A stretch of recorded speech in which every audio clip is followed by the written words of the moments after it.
আসসালামু আলাইকুম। আমরা তো জানি আমাদের নোবেল লরিয়েট প্রধান উপদেষ্টা ডক্টর মোহাম্মদ ইউনূস পশ্চিমা গণমাধ্যম সহ বিদেশি মিডিয়াগুলোর সঙ্গে তিনি কথা বলতে, সাক্ষাৎকার দিতে স্বাচ্ছন্দ্য বোধ করেন। তিনি নিজ দেশের গণমাধ্যমকে এড়িয়ে চলেন, এমন অভিযোগ তো নতুন কিছু নয়। কিন্তু এই মুহূর্তে ডক্টর মোহাম্মদ ইউনূস সাহেব বিদেশি গণমাধ্যমকেও এড়িয়ে যাচ্ছেন। বিদেশি গণমাধ্যমে কারোর সঙ্গে কোনো ধরনের কথা বলছেন না, সাক্ষাৎকার দিচ্ছেন না। বিষয়টি আসলে কি? এমনকি তার উপদেষ্টা পরিষদের কোনো সদস্যও বিদেশি গণমাধ্যমের মুখোমুখি হচ্ছেন না। ভিতরে খবরটা আসলে কি? বলছি এই জন্য যে আল জাজিরার পক্ষ থেকে ডক্টর মোহাম্মদ ইউনূসের এই মুহূর্তে একটি সাক্ষাৎকার নিতে চাওয়া হয়েছিল নির্বাচনের ঠিক 1 মাস আগে এসে, কিন্তু তিনি রাজি হননি। তিনি মুখে কুলুপ এঁটেছিলেন। অবশেষে তার পক্ষ থেকে আল জাজিরাকে সাক্ষাৎকার নিতে বাধ্য হতে হয়েছে আমাদের প্রধান উপদেষ্টার প্রেস সচিব মিস্টার শফিকুল আলমের। এবং মজার বিষয় হচ্ছে, আল জাজিরার সাংবাদিক শ্রী নিবাসন জৈনব তার যে প্রশ্নের মারপ্যাচ, সেখানে একেবারে ধরা পড়ে গেছেন, ধরা খেয়েছেন আর কি মিস্টার শফিকুল আলম। ভেবাচেকা খেয়ে গেছেন। Very interesting. এবং তার বক্তব্যের পরতে পরতে যে কতটা অসত্য, সরকারের ভিতরকার সব বিষয় যে কত অন্তঃসারশূন্য এই মুহূর্তে, সেটি তার নিজের বক্তব্যের মধ্য দিয়েই বেরিয়ে এসেছে। এক এক সময় এক এক কথা। আমি একটু বলি আপনাদের সামনে, কিছু অংশ আপনাদের সামনে তুলে ধরি। এখানে খুব বেশি মন্তব্যের কিছু নেই, শুধু প্রশ্নোত্তর পর্বগুলোর কিছুটা বাদ দিয়ে আমি আপনাদের সামনে তুলে ধরছি। এবং আল জাজিরার পক্ষ থেকে নির্বাচনী ডামাডালের মধ্যে যে রাজনৈতিক উত্তেজনা বৃদ্ধি, একের পর এক রাজনৈতিক হত্যাকাণ্ড, গণমাধ্যমের কার্যালয় জ্বালিয়ে দেওয়া, গুড়িয়ে দেওয়া, সাংস্কৃতিক প্রতিষ্ঠানে হামলা, হিন্দু ব্যক্তিকে পিটিয়ে হত্যা সহ আরও অনেক বিষয় সেখানে উঠে আসে। এবং যথেষ্ট পরিমাণ অস্বস্তি বোধ করতে থাকেন মিস্টার শফিকুল আলম। অনেকটা অপ্রস্তুত হয়ে পড়েন। তার বক্তব্যের মধ্য দিয়ে এগুলো ফুটে উঠেছে। শ্রীনিবাসন জৈনের প্রশ্ন ছিল আল জাজিরার পক্ষ থেকে। এবং তার আগে বলি যে তিনি যে বক্তব্য দিতে চাচ্ছেন না, ডক্টর মোহাম্মদ ইউনূস সাক্ষাৎকার এড়িয়ে যাচ্ছেন, সেই বিষয়টিও নোটিশ করেছেন আল জাজিরার সাংবাদিক। তিনি সরাসরি শফিকুল আলমকে বলছেন যে সাধারণত অন্তর্বর্তী সরকার নিয়ে সাক্ষাৎকার নিতে চাইলে আমরা প্রধান উপদেষ্টার সঙ্গে কথা বলি এবং তাকে পাওয়া যায়, কিন্তু এবার কিছুটা দ্বিধা লক্ষ্য করা গেছে। আমরা তার সঙ্গে কথা বলতে পারিনি, এমনকি কোনো মন্ত্রী সমমর্যাদার উপদেষ্টাকেও পাওয়া কঠিন ছিল। কিন্তু অন্তর্বর্তী সরকারের ভিতরে এমন কোনো উদ্বেগ কি আছে যার কারণে এই অনীহা সবার মধ্যে থেকে প্রকাশ পাচ্ছে? উত্তরে শফিকুল আলম বলছেন যে না, আমি সেটা মনে করি না। তারা তাদের কাজে খুবই ব্যস্ত এবং তাদের সবচেয়ে বড় দায়িত্ব এই মুহূর্তে নির্বাচনের আয়োজন করা। তারা এমন কিছু বলতে চান না এই মুহূর্তে যাতে নতুন করে বিতর্কের মধ্যে পড়েন। কি আশ্চর্য! যেখানে সেখানে যত তত্ত্ব যেসব বিষয়ে কথা বলছেন উপদেষ্টারা, ভোট নিয়ে মহা ব্যস্ত, আর বিদেশি গণমাধ্যমের সঙ্গে কথা বলার সময় তারা পান না। কি হাস্যকর একটি বিষয়। আল জাজিরার পক্ষ থেকে প্রশ্ন ছিল যে সরকার কি আদৌ পরিস্থিতি নিয়ন্ত্রণে রাখতে পারছে সবকিছু? এবং নির্বাচনী প্রচারণার সময় ঢাকায় যে একজন প্রভাবশালী যুবনেতাকে হত্যা করা হলো, দুটি বড় গণমাধ্যম জ্বালিয়ে দেওয়া হলো আগুন দিয়ে, এটা কি চরম আইনহীনতা নয়? শফিকুল আলম বলছেন না, সরকার সবকিছু নিয়ন্ত্রণে রাখতে পারছে। হামলাগুলো করেছে মব এবং সেগুলো ঠেকাতে আমরা সেনা পাঠিয়েছিলাম। খেয়াল করুন, হামলাগুলো করেছে মব এবং সেগুলো ঠেকাতে আমরা সেনা পাঠিয়েছিলাম। দুর্ভাগ্যবশত তারা হামলা ঠেকাতে পারেনি। তারা দ্য ডেইলি স্টার ভবনে আটকে পড়া সাংবাদিকদের উদ্ধার করেছে, কিন্তু হামলা বন্ধ করতে পারেনি। কি আশ্চর্য! এই শফিকুল আলম দুদিন আগেই বলেছেন বাংলাদেশে মব বলে কিছু নেই।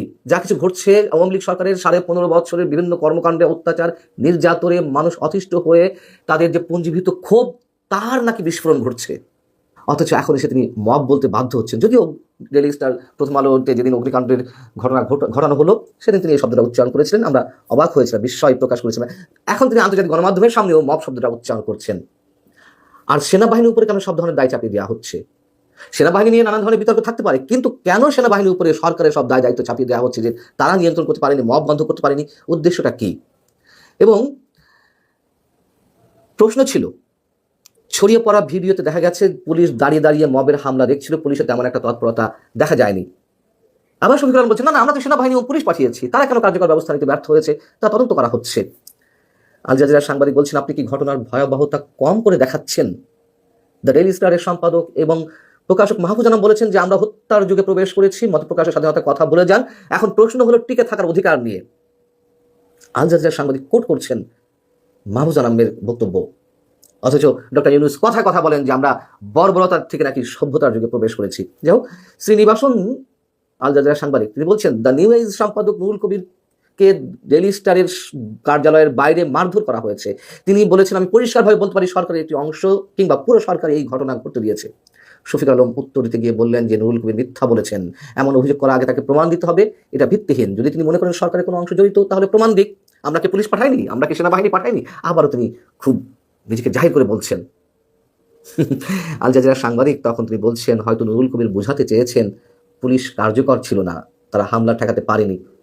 তারপরে কি এক অদ্ভুত উত্তর দিলেন প্রধান উপদেষ্টা প্রেস সচিব মাননীয় শফিকুল আলম সাহেব। তিনি বললেন, তারা তদন্ত করে দেখাক যে পুলিশ তা ঠেকাতে পারেনি। এটা কোনো কথা? তদন্ত করবে সাংবাদিকরা, তদন্ত করা কাজ সাংবাদিকদের। যা দেখা যাচ্ছে, যা আমরা দেখছি, সেগুলোই তো প্রকাশ করা হচ্ছে, এবং সেই প্রকাশ করতে গিয়ে, সমালোচনা করতে গিয়ে আমাদের মতন কাউকে কাউকে কারাগারে অন্ধ প্রকোষ্ঠে থাকতে হচ্ছে মাসের পর মাস। আল জাজিরার পক্ষ থেকে প্রশ্ন করা হলো পরবর্তীতে এসে, কিন্তু সেই ব্যাখ্যা কি সরকারের পক্ষ থেকে আসা উচিত না? যেটা বলছিলাম যে তদন্ত বা ব্যাখ্যা যারা অভিযোগ করছে তাদেরকে নাকি দিতে হবে, তদন্ত করতে হবে। এবং শফিকুল আলমের উদ্দেশ্যে বলা হচ্ছে, আপনি কি বলছেন সরকারের ভিতর কেউ দায়ী নয়? এটা মনে করিয়ে দিয়ে প্রশ্ন করে শ্রীনিবাসন বলছেন, জাতিসংঘ বলেছে অন্তর্বর্তী সরকারের দায় মুক্তির সংস্কৃতি মোকাবেলায় ব্যর্থতার ফল হচ্ছে এই মব হামলা। এটা তো নুরুল কবির কেবল বলেননি, জাতিসংঘ বলেছে। তখন আবার শফিকুল আলম বলছেন, আমি সেটাও প্রত্যাখ্যান করি। আমাদের রেকর্ড দেখুন, আমরা 17 মাস ধরে ক্ষমতায় আছি, এই সময়ের অপরাধ পরিসংখ্যান পুলিশের কাছ থেকে দেখুন। আহা, কি দেখব। শ্রীনিবাসন জৈন প্রশ্ন করছেন, আপনি নুরুল কবিরের অভিযোগ প্রত্যাখ্যান করেছেন, জাতিসংঘের মূল্যায়নে প্রত্যাখ্যান করেছেন, অর্থাৎ আপনি এটা অস্বীকার করছেন যে সরকারের ভেতরে বা জোটে কোনো চরমপন্থী উপাদান আছে যারা সরকারকে অনেকটা হাইজ্যাক করে ফেলেছে, যার কারণে এসব ঘটনা ঘটছে। আবার বলছি, এসব আজগুবি কথা, এগুলো কোনোটাই সত্য নয়। এটি আমাদের ইতিহাসের অন্যতম সেরা ক্যাবিনেট, যেখানে শিক্ষাবিদ রয়েছেন, শীর্ষ সাবেক আমলারা রয়েছেন, অবসরপ্রাপ্ত সাবেক জ্যেষ্ঠ সামরিক কর্মকর্তা, কূটনীতিক এবং মানবাধিকার কর্মীরাও উপদেষ্টা পরিষদে রয়েছেন।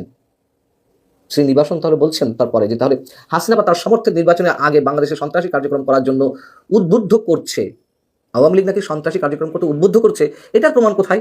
তখন তিনি বলছেন, কেন প্রমাণ দেখাতে পারিনি? প্রমাণ তো আছেই আমাদের কাছে। শেখ হাসিনার অডিও বার্তা আছে, দলীয় নেতাদের সঙ্গে আলোচনা করছে, সেগুলো আমরা পরীক্ষা করছি, আমাদের গোয়েন্দা সংস্থাগুলো সবসময় সেগুলো নজরে রাখছে। কি অদ্ভুত বক্তব্য! সন্ত্রাসী কর্মকাণ্ড আওয়ামী লীগের নেতাকর্মীরা করছেন কিনা এই প্রশ্নটা করা হয়েছে, তার কোনো বাস্তব ভিত্তিক উদাহরণ না দিয়ে উনি বলে ফেললেন, এই যে অডিও শুনছি, এই করবে সেই করবে, এই যে আমাদের গোয়েন্দা সংস্থাগুলো কাজ করছে, কিন্তু প্রমাণটা কোথায়? আল জাজিরার পক্ষ থেকে প্রশ্ন করা হলো যে এই নির্বাচনে ডক্টর ইউনূসের পরীক্ষার শেষ অধ্যায়, তিনি কি সব মিলিয়ে দায়িত্ব পালন করতে পেরেছেন বা পারছেন? শফিকুল আলম সবসময় যা বলেন আবারও তাই বললেন, তিনি অসাধারণ কাজ করছেন, ইতিহাস তার প্রতি সদয় হবে। তিনিও তার সরকার একটি ভঙ্গুর অর্থনীতি সামলাচ্ছেন, একটি গণভ্যুত্থান হয়েছে, মানুষ ক্ষিপ্ত, তিনি সবাইকে শান্ত করে স্থিতিশীলতা বজায় রাখতে পেরেছেন।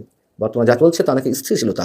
কপাল ভালো, রাজনৈতিক দলগুলো এখনো পর্যন্ত ডক্টর মোহাম্মদ ইউনূসকে সমর্থন দিয়ে টিকিয়ে রেখেছে, নইলে অস্থিতিশীলতা কাকে বলতো, সম্ভবত সেই দুর্ভাগ্য হতো আমাদের তা অবলোকন করার। তিনি বলছেন যে আমাদের রেকর্ড আছে, আমরা অর্থনীতি পুনরুদ্ধার করতে পেরেছি, আইন শৃঙ্খলা পরিস্থিতির উন্নয়ন করতে পেরেছি, শান্তি স্থিতিশীলতা ফিরিয়ে আনতে পেরেছি, আমরা নতুন পররাষ্ট্র নীতি নিয়েছি, গৌরবের সঙ্গে আমরা সাংস্কৃতিক বৈচিত্র্যকে তুলে ধরছি। বলুন, বৈচিত্র্যময় সাংস্কৃতিক কর্মকাণ্ড তুলে নাকি ধরছে এই সরকার? সাংস্কৃতিক কর্মীদের উপর হামলা, নাট্যকর্মীদের উপর হামলা, নাটক যাত্রাপালা বন্ধ করে দেওয়া, মব সৃষ্টি করা, বাউল সম্প্রদায়ের উপরে আঘাত হানা, এইগুলো নাকি বৈচিত্র্যময় সংস্কৃতি। নতুন পররাষ্ট্রনীতি গ্রহণ করেছে সরকার, তা বটে। তুমুল ভারত বিরোধিতার মাধ্যমে অস্বাভাবিক পাকিস্তান প্রীতির পররাষ্ট্রনীতি আমরা দেখতে পাচ্ছি। সবশেষে এসে আল জাজিরার সাংবাদিক শ্রীনিবাসন জৈন বলছেন, মন্তব্য করছেন, মানে ইতিহাস যে ডক্টর মোহাম্মদ ইউনূসের প্রতি সদয় হবে আপনি বলছেন বা বলেছেন, আমরা কি এটা দেখার অপেক্ষায় থাকবো? শফিকুল আলম বলছেন, আরেকটি বিষয় দেখুন, গত 17 মাসে ডক্টর মোহাম্মদ ইউনূসের গ্রহণযোগ্যতা কি পরিমাণ, তার প্রতি সমর্থন 70% নিচে একবারও নামেনি। এই যে সব শেষে একটি কথা বললেন, জনপ্রিয়তাকে উল্লেখ করে ডক্টর মোহাম্মদ ইউনূসের সমর্থন নাকি এত এত পরিমাণ, এই সময় এসে এইভাবে শতাংশ দিয়ে, শতকরা হিসাব দিয়ে ডক্টর মোহাম্মদ ইউনূসের যে জনপ্রিয়তা 70%, এটি দ্বারা তিনি কি প্রমাণ করতে চেয়েছেন? এর ভিতর কি অন্য কিছু লুকিয়ে আছে? ভালো থাকুন সবাই, আল্লাহ হাফেজ।